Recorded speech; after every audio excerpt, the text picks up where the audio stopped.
প্রস্তাবিত বাজেটে শুভঙ্করের ফাঁকি দেখছেন অর্থনীতিবিদরা।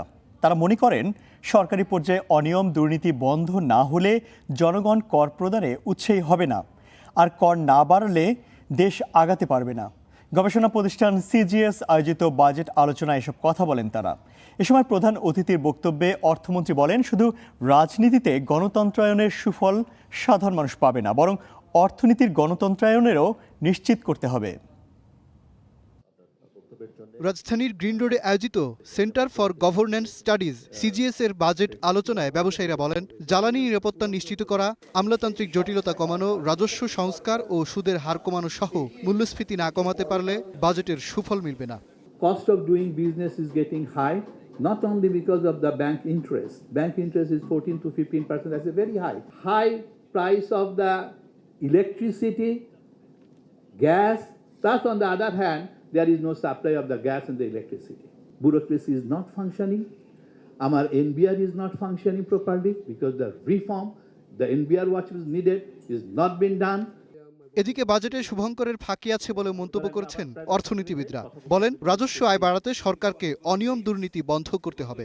ফ্যামিলি কার্ডের মাধ্যমে বড় অনেক পয়সা খরচ করার চিন্তা করা হচ্ছে।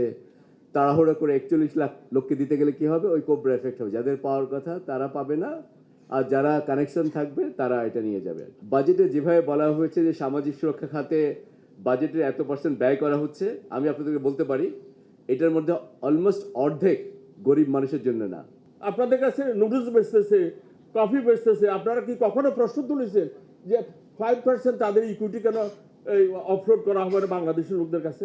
আপনি সচিবালয়ে যান, সবাইকে কাজ করতেছে, but you are taxing the people to pay them.